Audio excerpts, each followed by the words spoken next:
The views and opinions expressed in this podcast are simply that, opinions. All are presumed innocent until proven otherwise in a court of law. Sensitive topics are discussed. Discretion is advised.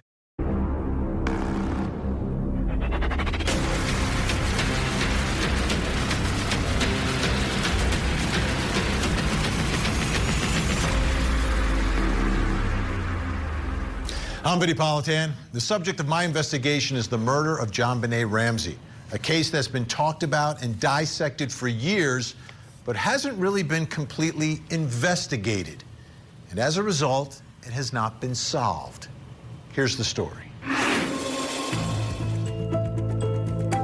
It's the highest profile unsolved case in the nation. It's been the subject of many theories and investigations, none of which have resulted in a successful arrest. On December 26, 1996, 6-year-old JonBenét Ramsey was found dead in her family's home in Boulder, Colorado. Her parents, John and Patsy Ramsey, had reported her missing early that morning. Patsy Ramsey found a lengthy handwritten ransom note in the house addressed to her husband, John. About 7 hours after police arrived to investigate the kidnapping, JonBenét's body was found hidden beneath a latched door in the basement of the home by her father, John. And now there is renewed interest in the case by Boulder PD and the public looking to solve the case. Meanwhile, someone who was once a person of interest in the investigation, convicted pedophile Gary Oliva, has been released from prison and talked to his high school classmate, Michael Vale, on video about JonBenét. That video revealing some bizarre moments and statements by Oliva. Will Boulder police put him back on the radar as the search for JonBenét's killer continues?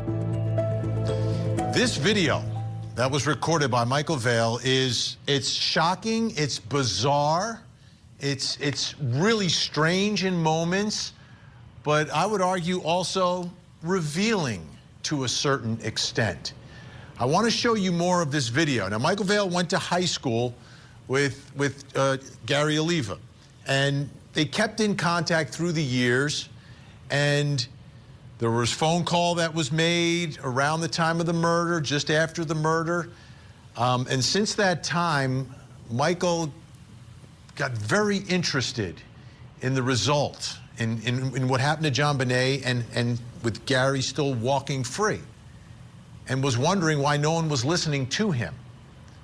So just recently he recorded this video in speaking with him. But in this part, what I want you to see, what I want you to look at is what he has constructed in this room where Michael has recorded this video. It's an altar to JonBenét.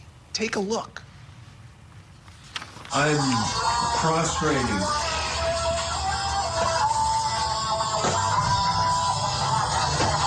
Whoa, that seemed violent. Sorry about that. I prostrate. You look like you were flipping on the floor. Oh, yeah. Well, that was beautiful. Because Johnny's beautiful. The horses are important in this next verse. Okay. These horses. For the altar. Altar. Shrine. It's just, shoot. It mentions horses in the next. So, sometimes we ride on your horses. Sometimes we walk alone. Sometimes the songs we hear are the songs of our own. Anytime I found anything that had horses, I would make shrines. I've done so many of these shrines.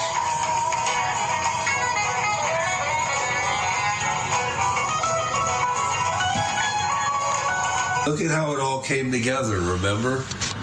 In what? In no time, remember? Yeah. We put an altar together with outside stuff, all local. A piece of bread. I took a bite of it. And that's like an offering, the That's bread. a food offering. Okay. I'm probably doing it backwards by Buddhist standards. You're not supposed to eat the food. I told you, this is off the wall part of this. And it brings us to the first question of our investigation, which is, what does this altar tell us about Gary Oliva? What can we take away from this behavior and this praying to JonBenet, a food offering.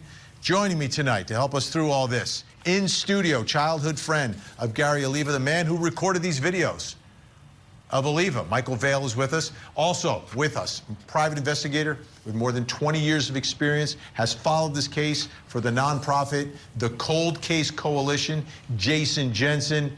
And also joining us, I requested him, clinical and forensic psychologist, researcher, expert on violent crime, and author of The New Evil, Dr. Gary Brucato is with us. Welcome to all of you.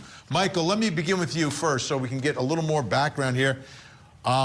Where is this all being recorded, number one, and what was the story in the building of this altar? Where did these pieces come from? Well, first of all, they're altars. He calls them shrines or dedications, okay? So what he does is he walks through the streets of Denver, the gutters of Denver, and he walks in a straight line. And whatever he finds in his path, JonBenet put that in there for him to build a shrine. So he'll find little toy horses. He'll find a child's shoe or a root that looks like a J, right? And that's JonBenet gave that to him, a little heart-shaped rock. And then he goes and he gets a motel room, and then he builds the shrine. Now, he's done this hundreds and hundreds of times. So it's not just for the video that he did. This is something that he does this regularly. Constantly. I would say every 3-4 days, perhaps. Wow. Okay. All right. Or more often. Got on, Jason. You know we got to ask Dr. Gary Brucato about this. Dr. Gary Brucato, I mean, I'm just going to leave an open-ended question. Like, we just saw all this. What is going through your mind right now? Well, as somebody who has always specialized in the crossover between psychotic disorders like schizophrenia, which is a diagnosis that Mr. Oliva carries, reports, and violence, I can tell you that there is nothing about that wouldn't be consistent with somebody with a... It's certainly bizarre and has a very idiosyncratic quality, but in the mind of an individual like that, there is always some kind of premise or meaning that is totally unique to them that would be very difficult to understand from. What strikes me about the altar is that I happen to know from previous public discussions with Jason and Michael that one of the things in the content of the letters that Mr. Is a preoccupation with the idea of eating JonBenet, that there is a spiritual significance to eating her. And I think we have to understand the version of the Christian concept of the Eucharist, the idea being that one becomes one with the divinity of the person being eaten, like we do with Christ in Catholicism, for example, in doing that with this child in his mind. And so altar is totally consistent with that. So the idea seems to be that this individual's particular delusional system involves the idea of making a permanent part of himself by communing with her and possibly even eating her. I think Michael might want to pick up on that. That is a preoccupation for Mr. Oliva, the ingestion of the child. Yeah. Wow. Wow. I want to play one more thing, though, first, because something else happened in that room, and someone knocks on the door. Watch the reaction of Gary Oliva when that happens. Let's take a look.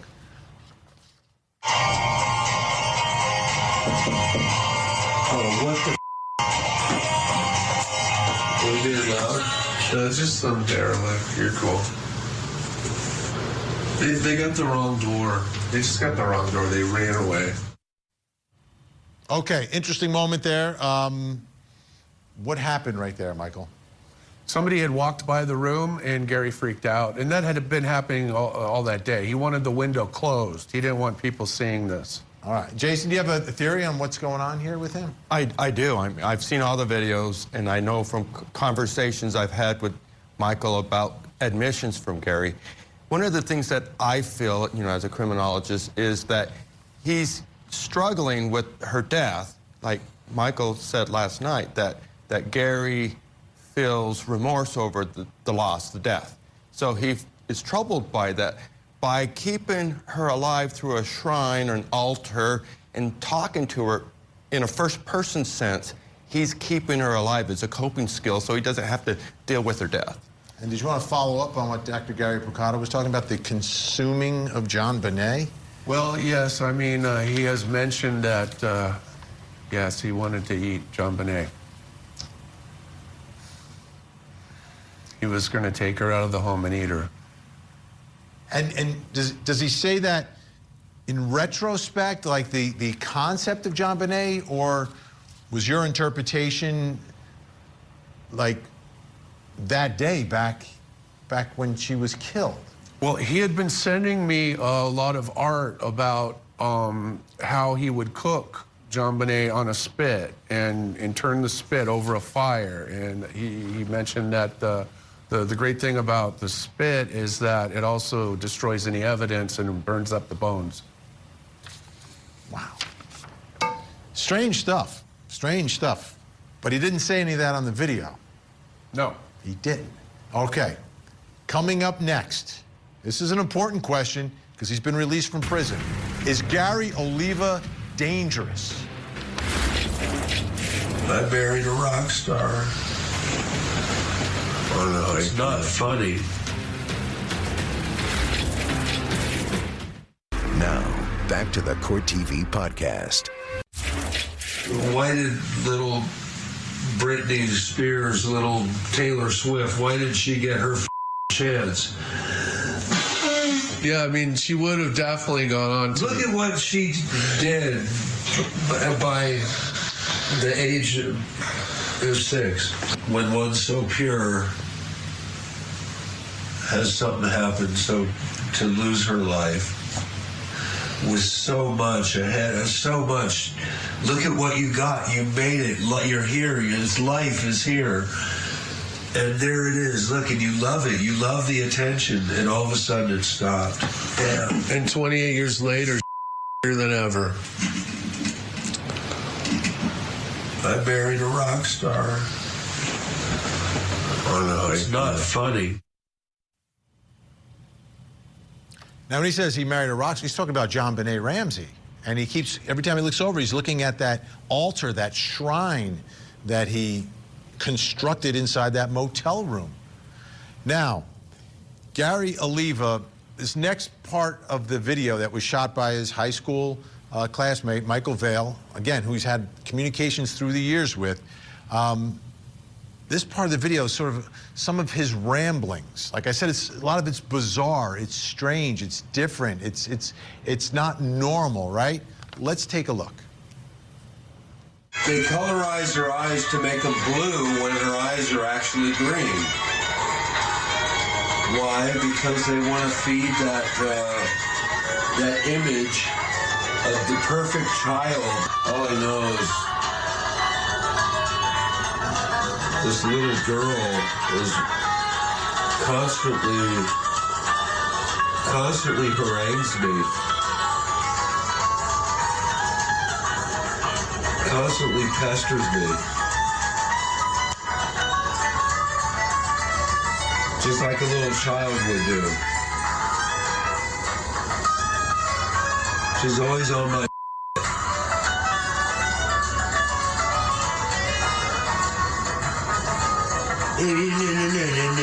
Don't litter, don't do this, don't do that. All that little childish comes from her. She's your conscience. Because she sees the world from her perfect little perspective. So naturally, no matter what I'm doing, I'm blowing out snot. I can't litter. I can't do anything without her correcting me. And it too fades away. I told you, and all of this, the way he's acting, what he's saying, what he does, this obsession with JonBenet brings me to my next question, and it's about Gary Oliva himself. Is Gary Oliva a danger to himself, a danger to Michael Vale, a danger to other children, a danger to anyone. Here in studio, the man who recorded the video, childhood friend of Gary Oliva, Michael Vale, and private investigator Jason Jensen, also with us, clinical forensic psychologist Dr. Gary Brucato. Dr. Brucato, I want to begin with you on this question, and I know it's you haven't sat down and spoken with him, but looking at behavior like this, is there a potential for danger? Is he a danger? Well, first of all, risk assessment of an individual really does require getting into the idiosyncrasies of that particular person's mind. So it's a little difficult to say, but I would say that generally speaking, if this were an individual that had a psychotic disorder alone, psychotic people don't tend, unless they're not taking their medication or using drugs or alcohol, or have a very particular paranoid kind of delusional system, they don't tend to be as dangerous as the public thinks that they are. The trouble that you have here is that this is an individual who also has a kind of paraphilic disorder, which involves attraction to children. And the problem with that is that everything in the literature and personal experience tells me is something that really doesn't go away. And so what I think is very important is for this individual to be on the constant radar, somebody that I think would be at risk of potentially doing something like that again. And how that is tied into the question of delusional beliefs, becoming hyper-focused on a particular child, etc., is a whole other story that's going to require somebody to sit down with him and kind of weed that all out. But I do think that I think pretty much anybody would agree what we have to pay attention to is the risk to other children, because he does have a prior history for which he served time. He does also have a history, as I understand it, of assaulting his mother. So it's not like there hasn't been any history of assault. But you know, these are things that one would take into consideration. For example, did that happen when acutely psychotic and not taking treatment? Was he paranoid about her, etc.? So these are all things that would have to be taken into consideration, but I'd be most worried about the potential for other child harm. Absolutely. Michael Vale, you spent the most time with him. You saw him in different situations. From your perspective, do you think he's a danger? What puts me at ease is that the parole office has him under close supervision. They've got a series of photos. They have this procedure where they flash images of people to Gary. And Gary said that he says, if I'm honest with you, will you arrest me? And they said, no, go ahead, be honest. And then I asked him, well, what is your age range of people that you're attracted to? And he said, 3 to 9-year-olds. So as long as you're not a 3 to 9-year-old, I think there's little smaller danger. So let me ask you, Mike, because you've spent a lot of time, invested a lot in all of this. I mean, you traveled there to meet up with him and record these videos and everything else. What do you want to see happen here? I'd like to make sure that no other children, you know, are harmed or hurt, or families, for that matter. I mean, that's important. Jason, what are you noticing from Gary Oliva, and would you be concerned that he'd be a danger to Michael or anyone else? Well, you know, I believe that most of what Gary is responsible for isn't necessarily intentional in the sense that he meant to murder somebody, although somebody died. I mean, I don't want to minimize that at all, but one of the things that we know, generally speaking, about sex offenders, the same kind that Gary is that the recidivism rates go higher when they're not being supervised, just like Dr. Brucato had said. He's being closely monitored. He checks in daily.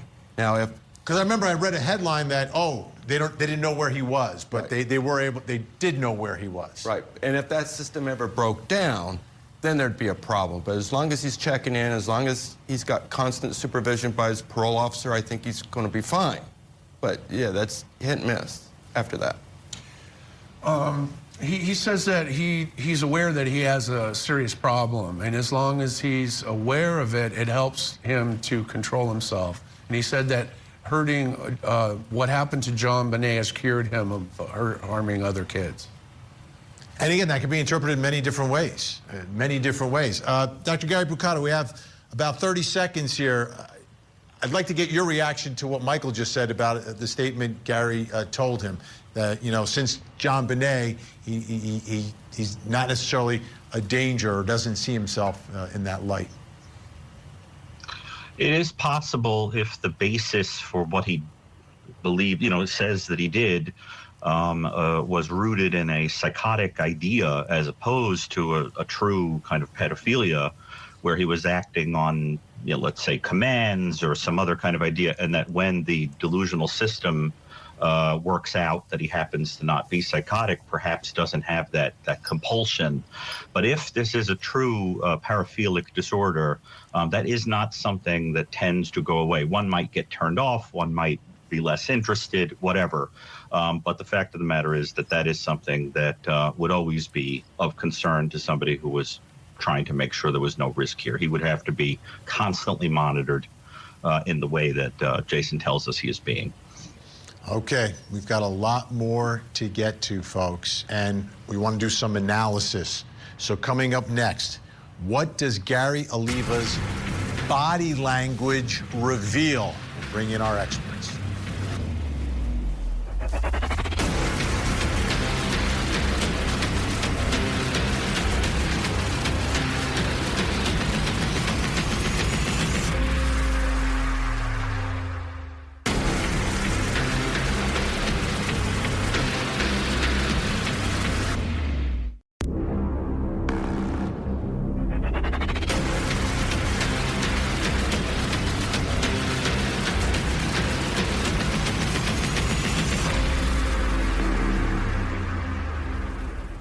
I'm Vinnie Politan. We continue our investigation of the murder of JonBenét Ramsey, a young girl murdered in her own home in Boulder, Colorado.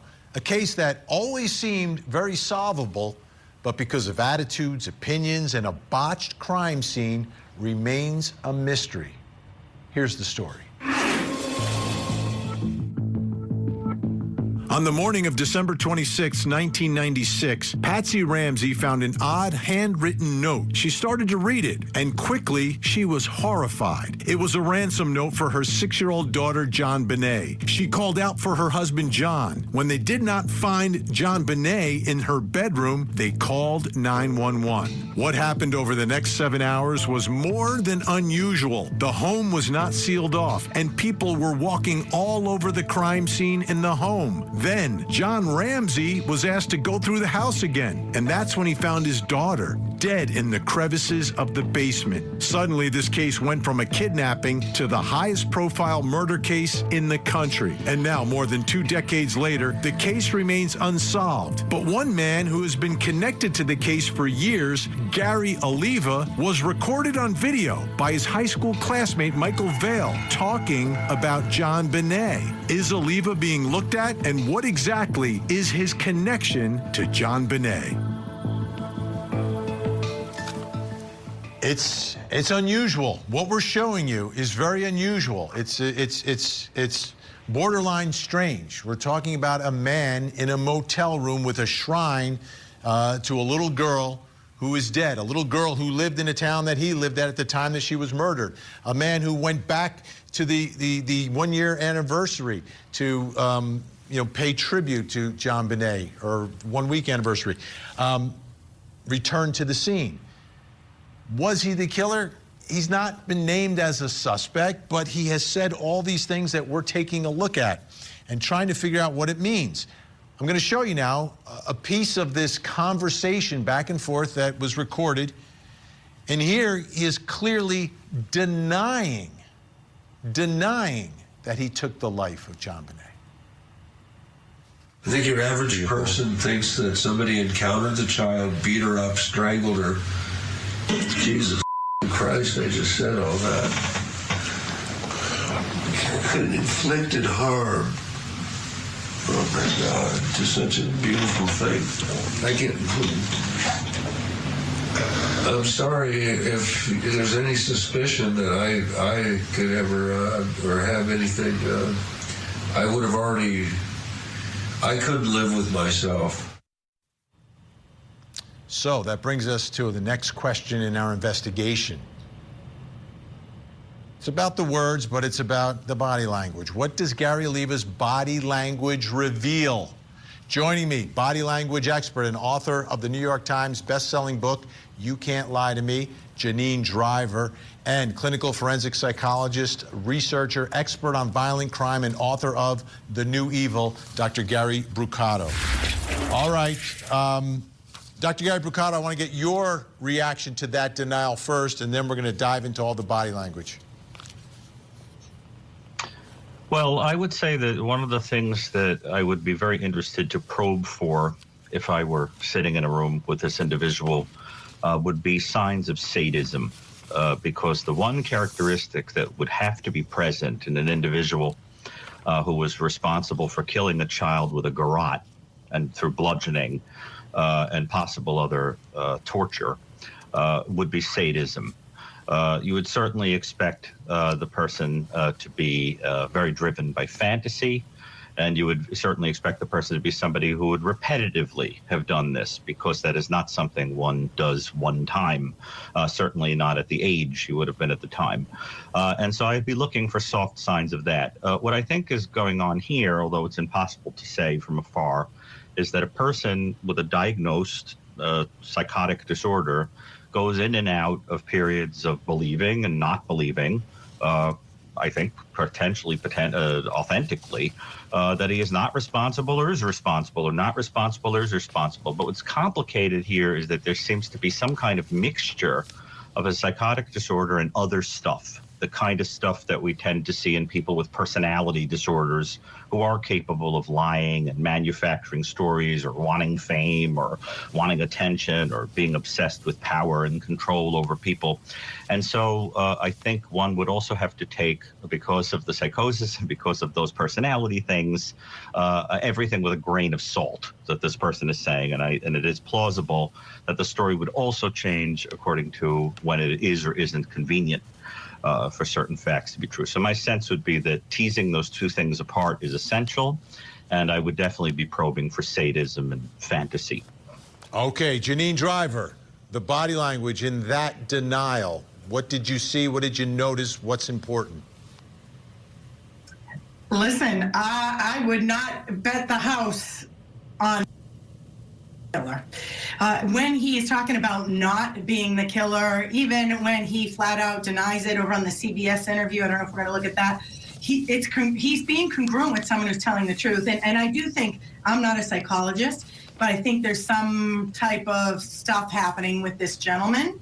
But he indicates deception when he is holding something back. You know, when he's giving a hypothetical situation and he's talking about someone other than him, that's when he's showing deception. So there's a lot happening here, Vinny, and it doesn't look like, to me, he's the man who killed JonBenet Ramsey. Okay. Jeannine, I want you to see this part now, because Michael Vale, who's recording this and asking the questions, here puts together a sort of a theory of what could have happened, and he's reacting to that. Let's watch. I've got the perfect hypothetical. An intruder crept into the house, probably through an unlocked door even. However, they noticed the neighbors could see that door. So they go, we got to go out the basement window. And we're going to...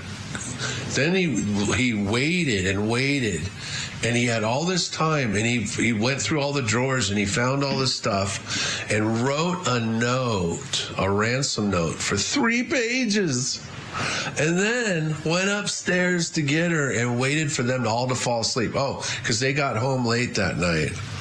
I don't know. Let's finish. I want to hear some music. She probably went and stun gunned her in bed thinking that would quiet her, but it didn't work. It made her scream out, so she needed her duct tape around her mouth. A neighbor claims she heard there you go. Scream. That's definitely scream, or something to that effect. Probably like when you get a tased when you're asleep and suddenly you get tased.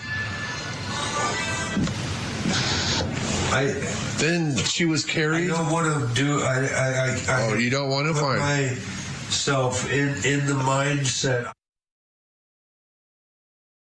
All right, Janine, what are you seeing there? I'm seeing and hearing a couple things. We're seeing his eyes go in different spots. When his friend is laying out what Michael Vale, what he thinks might have happened, we see his eyes going to Gary's eyes going to his right, which is imagining, creating an answer. If he did the crime, if he killed JonBenet, it would be more likely he would be going to his left, which would be recall, would be like, yeah, dude, that's not how it happened. It happened like this. He's missing lots of details, Gary, with regard to what could have happened. There's a ton of things that happened. It wasn't just one note, and it wasn't just 3 ransom letters. It was multiple. You know, they literally have the pages where it's embedded. Someone sat there long enough to write multiple different copies of this ransom letter. Now, he also does some start-stop sentences, and this is not the only place he does it, Vinnie, and you at home. We saw this with all kinds of people. We saw this with Jussie Smollett and Elizabeth Holmes and Chris Watts and Casey Anthony all the way back in 2008. And Vinnie, I don't know if you remember I was on with Terry Sanderson. He sued Gwyneth Paltrow for $300K for a skiing accident. And we talked about these start-stop sentences then, and we have them here again. What this means is this is a man who's being very careful about what he says and what he doesn't say. Okay, let me play a little bit more, Janine. This is interesting. Again, another piece of this conversation in this motel room right next to the altar/shrine to JonBenet. I've gone through many scenarios in my head. I think something happened where she fell back and hit her head. Well, I know a private investigator covered up and everybody's freaking out, paranoid. Oh God, what is the neighbors going to think?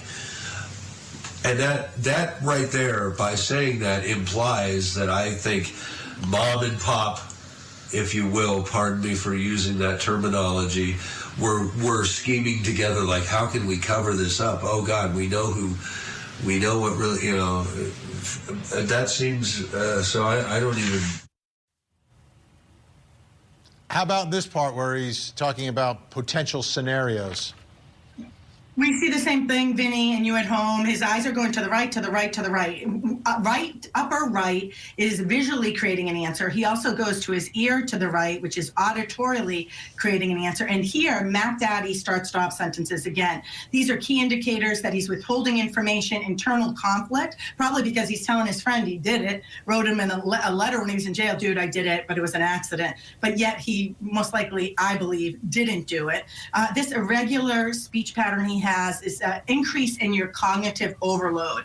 It's like someone who gets busted because you have a girl's phone number in your pants and your girlfriend's like, who's Michelle? And you're like, well, last night, yesterday these start-stop sentences are him auditing and editing and gatekeeping what we're going to hear from him. This body language here is congruent with someone that has no clue with what actually went on. Why do I say that? Because if he was there, his eyes would be going off to the left. Hey, even Ted Bundy, eyes went to the left when recalling or when someone was telling what happened at a crime. We saw Ted Bundy's eyes go to the left, visually remembering what happened. We don't have it here. This is not our guy. Gary Brucato, Dr. Gary Brucato, I want you to sort of tie this with a bow now, because we saw some more instances of him talking about potential scenarios, et cetera. What are your final thoughts on it? Well, I think it's interesting that both Gene and I are basically picking up on two things in common, right? The idea that it really does seem, possibly because this man has a psychotic disorder, that he really believes what he is saying. And then at the same time, we're both picking up on the fact that there is some evasion where he seems to change what he says according to who's listening to him at the moment. And that, I think that is interesting that we both, from two different perspectives, pick that up. I think it's also very important to point out that the general public sometimes tends to minimize or not fully appreciate how common it is for people with psychotic disorders to sometimes take credit for crimes that they didn't commit. And that is something that has to be taken into consideration here. He would have to be evaluated for that, because a person can develop a delusional belief and insinuate themselves. And what we tend to see there is that the only details that they have, except ones that are totally bizarre, that are manufactured and easily shown to be wrong, are things that are publicly available information. And that's the other thing I think that would have to happen here is he would have to know something that is not available in the literature on the case. So far, I don't see anything that you couldn't just pick up a book and learn. I certainly think, based on the basic profile one would have of this offense, that one would be looking for somebody who probably was an intruder with a history of offenses, and who was probably a kind of disorganized, weird guy, because people that are not disorganized and have an offend against children tend to be groomers that identify somebody and work them over for a long period of time. And this is the kind of thing we see where somebody doesn't have social skills and just breaks into a house and takes a kid or snatches them.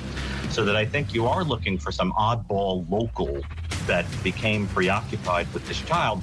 And I think that makes Gary Oliva very interesting. Absolutely. But there are some problems that I think would have to be overcome. Gotcha. We're out of time for now. Looking at him.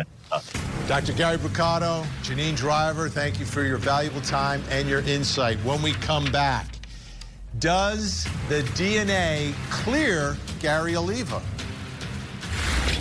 I believe that the case will be solved with DNA technology. The Court TV podcast will return. I believe that the case will be solved with DNA technology. You know, Lou Smith, the legendary detective who was brought in to work on this case by the DA early on, out of retirement, told me, he said, this case will be solved by DNA, period.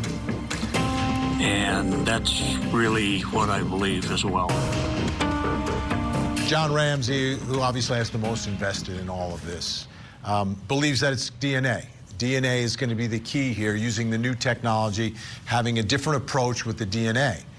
But let's not forget, Gary Oliva is a felon. His DNA is in the database, and there have been no connections made. So what does that mean? Brings me to my next question in our investigation, which is, does DNA clear Gary Oliva? Like, if it's his DNA, there would have been a hit, right?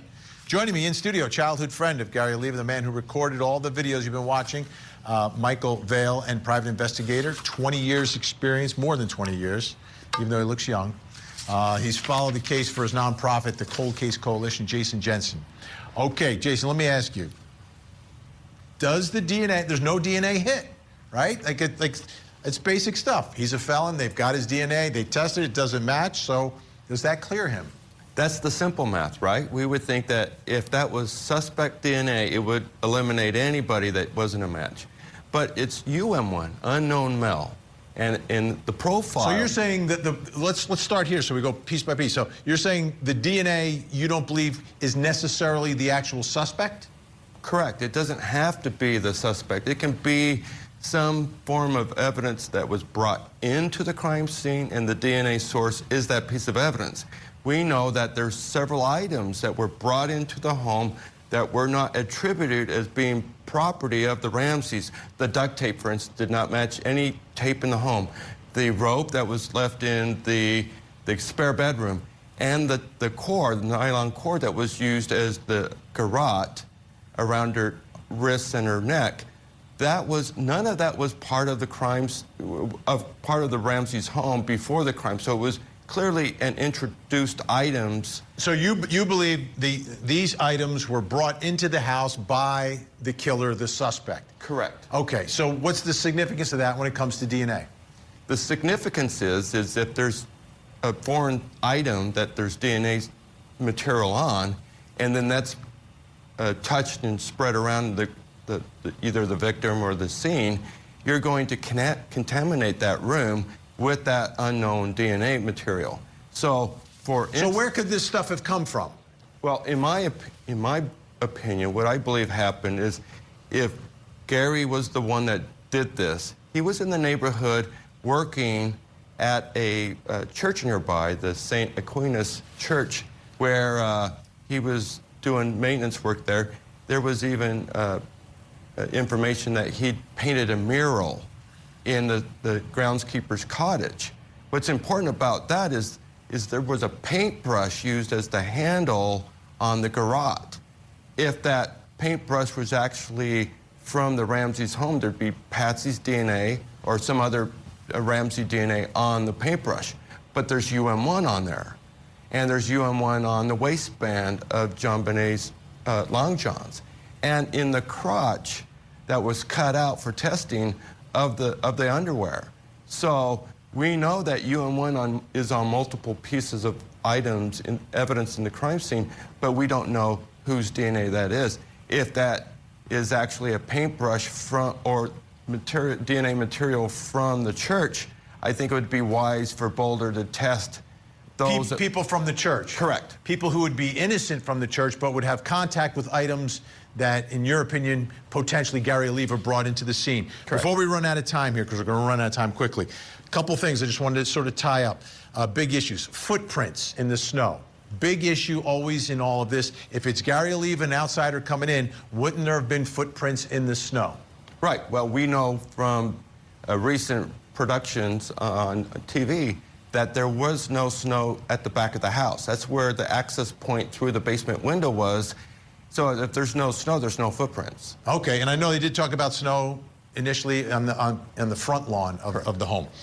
$118,000 was the ransom amount in this note.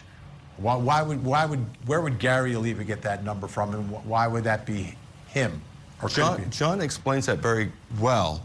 It was a bonus that he received in January of '96. So if he's, bi-monthly pay cycle, that would be a number listed on his pay stub 26 different times. So anybody going through the house, rummaging, and finds a pay stub and sees that, could then put that together, and it would have John's name on it as well. Correct. All right, we're out of time. Michael Vale, thank you so much for sharing this video with us. I think it's eye-opening. I think it's important. The investigation is continuing. Stay safe. Jason Jensen, always a pleasure to have you on the show, and great to have you here in studio with us. We really appreciate it. Thank you. All right, folks. The best part of DNA is that it can put someone at the scene of a crime or connect someone to a weapon or an object. What it can't do, though, is tell you when that contact was made and exactly under what circumstances. That's why DNA can be powerful, but like all evidence, needs to be considered in the context of all the other evidence. That's how cases get solved. I'm Vinnie Politan. We'll keep digging for answers as the investigation continues.